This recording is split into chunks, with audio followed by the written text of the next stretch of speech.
Ayun, what's up mga karabas? Ang mapagpalang araw po sa inyo lahat. Sa episode na to, tuloy-tuloy po yung pagpapaganda natin dito sa kapaligiran, dito sa area natin. So nakarang episode po, na-witness ninyo kung paano natin ilipat dito sa pinagawa nating aviary. Yung ating mga blue nape parrot. Yan po. Yan. Talagang masaya na sila sa kanilang area. Ngayon na po kumakain sila dito. Yan, pakain na nila. Yan. So yun, ialangan sila dyan. Tapos tayo naman ay busy-busy rin dito kasi bali ito mga karabas, itong side na to, kung mapapansin nyo kasi medyo hindi magandang tingnan. Tapos may mga uling dito. Yan. Alright. So ang gagawin ko po, pagawan ko dito kay Mamak ng ng patungan ng mga halaman. Kasi lagyan natin yan dito ng ng halaman dito, nakalinya dito. Alright, dito na si Mamak. Nakabili na kami kanina ng materyales. Start na rin siya magputol-putol. Parang maliit yung 9mm board Pero tibay na. Pero okay naman Pag nalagyan ng brace. Maliit na halaman lang naman yung natin dyan. Ilalagay natin.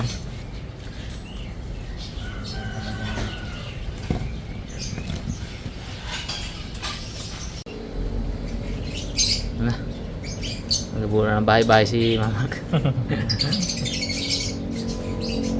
Yung naka-frame. Paa pala, paa.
Nakagawa na po ng paa. Yan na natin. Anong unahin mo dito? Dito na yun.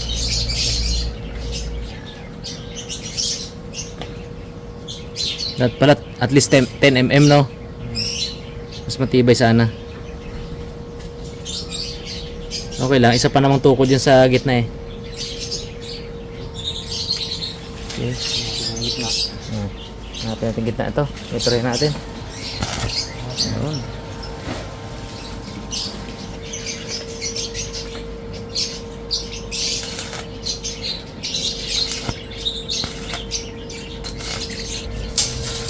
Update po. Ayun. Malapit na. Gagawa na lang ng pinaka barrier dito sa side. Para hindi malaglag yung paso kahit nahanginin. Ayun mga karabas, yari na. Ganun lang yun. Ayan lang yung kabilis yung ating patungan ng halaman. Ayun galing ni Mamak. Halaman na lang ang kulang. Init pa. Yung ating board. Ito yun mga karabas. Ayan Yan. Perfect. Kasi hindi pwedeng lapagan sa ilalim dahil kanal po ito ng tubig. Kaya pinangat ko ng ganito. Ayan. Sakto lang siya dito para may daan pa rin papunta dun. Kasi dyan po ay pugad yan ng blue nape. Yun. Papatanggal ko pala to, Brad. Pero maya na lang pag-alis ko. Para hindi ko makita ng mga bulabog ibon. Okay. Ayos. Laman na lang. At ayun na mga karabas, nakabalik na po tayo dito sa bahay. At ayan, nakaset up na yung ating rack. Pang rock garden. Sayang, yung nabili kami kanina ng ano, ng mga paso. Ito lang yung available, dalawa lang. Sayang, ito sana yung perfect fit. May mga maliliit yung nabili ko. Ito. Yung mga to, liit. Pero okay lang. Yung pang maliit, dito natin lagay. Yung malalaki, dito natin lagay. Okay, first, tanggalin muna natin yung butas. Butasan muna natin ito. Hindi pwedeng hindi buta-butasan dahil hindi babagsak yung tubig dito.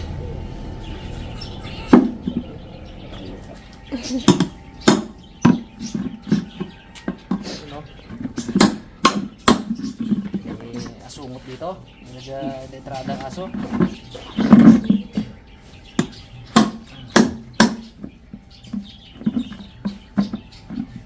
Tapos butasan natin to. Para yung tubig makababa. Kasi karagaraw po ito. 10 piraso yan. So, ito po yung mga halaman na napamili natin kanina sa bayan. Yan, mura lang yung mga bili natin dyan. Ibigyan natin yung may-ari. Ibigyan tayo ng, ng discount. So, tingnan nyo muna yung view dito. So, nakasabit ka dyan. May pangalan yan mga karabas. Tanggalin ko yung guantes ko. May pangalan yan. Itong female natin si Kikay. Si Kikay po yan. Yung male natin si Pipoy. Pipoy, yun. Malalaman po kung male o female. Ito po ay flat head siya. Medyo flat. Tapos mas malaki yung beak niya. Ito naman si Kikay. Pag nakatindig po yan, bilog ang ano niyan. Bilog ang ulo niya. Ayan, tapos mas maliit yung tuka niya. Yun o. Ang ganda nila tingnan sa kanilang aviary. So syempre, part pa rin ng aviary yung natin dito. Gagawa tayo ng mini garden dito eh. Ito mga karabas pati ito. Yan. Papakita ko sa inyo kung paano natin i-develop yan. Sa abot ng ating makakaya. Hindi naman tayo expert. Hindi natin talaga sobrang mapaganda ng todo-todo man. Kung ano lang yung kaya natin. So, yun. Ito, maganda. Trim-trim lang ito eh. Pwede itong ano yun eh, yung pagkapangin lang dito.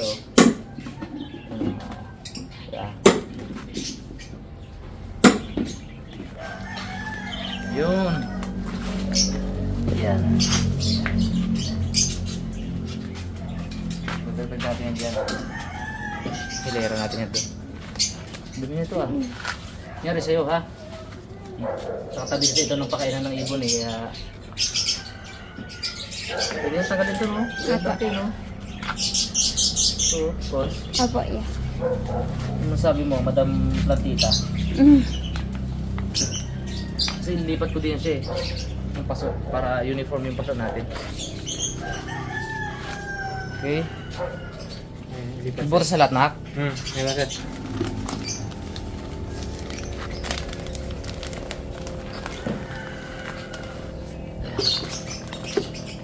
Kasi no? Kasi. Uy, ano pala to? Ipa-ipa. Oop! Uy! Ano? Ito siya. Bawasan ito. Trim natin.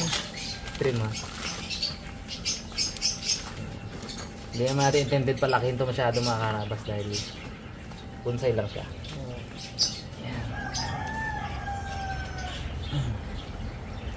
Yun. Napilit. Pero dito sa pinakaunahan. Yan agad yan. Ang bilog. Yan.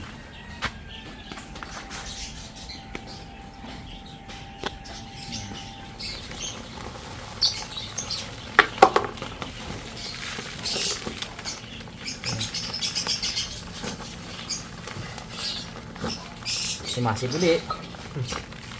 Siksikin. Yun. Kasya. Napilit uli. Mga karabas. Buti pa lang. Magaling yung ilipat. Sila nga yan. Palang eh. Wala palang lupa to eh. Kasi duloy mak.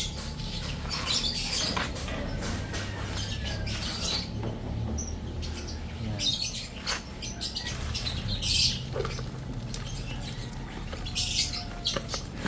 Uy. Sa'yo yan. Yun. May iba pa. May damo. Wala sa damo. Halaman mo. Alam mo ba yun? Itanim na lang. Wala, hindi yan. Bulaklak. Damo lang to. Damo lang. Kulit ah. Damo rin to.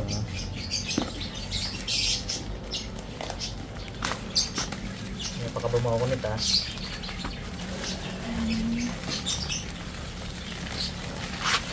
Ngayon, wait lang ma. Lagyan natin. Lagyan natin.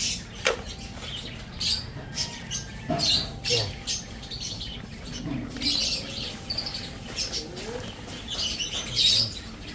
Okay. Dalawa. Sabay natin. Sige na. Gilip si Drogo oh. Wow! Si Drogo. Wow!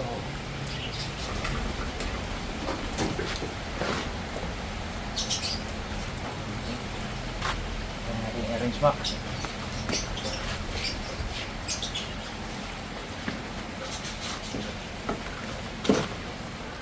Hanapan natin yung magandang paso to. Pero for now, dito muna siya. Ay, nasisira.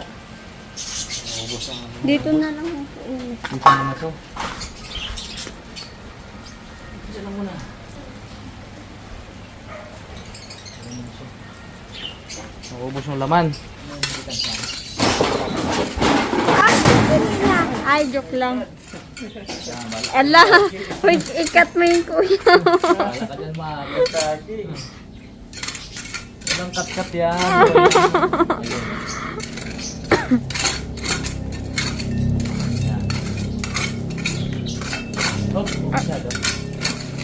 Masyado. Bigyan mo ako konti, Mac. Bigyan mo konti, bigyan mo konti. Bigyan mo. Yan. Yan. Ito. Hold yan. Dito nyo sa baba. Yan. Yan. Yan. Medyo maliwalas dito ng konti. Yan.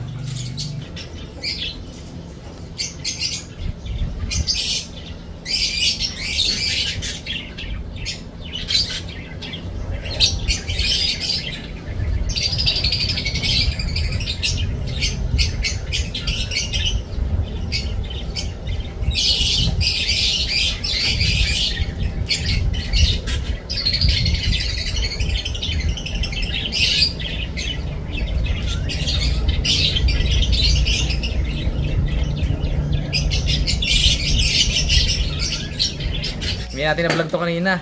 So yung sa harap po na, yung sa harapan po na mga arokariya ko doon. Kaya ililipat na pwesto kasi gagawing garahe yun yung harap. So, sayang naman. Eh paglilipat natin. So ito kailangan ng tukod. Ito lang yan sa kandara yan.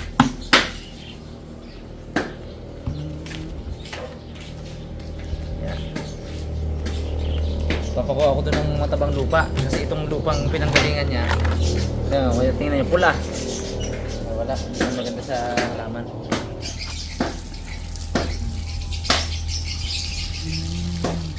Mabilis kumapit yung ugat. Pabigan natin.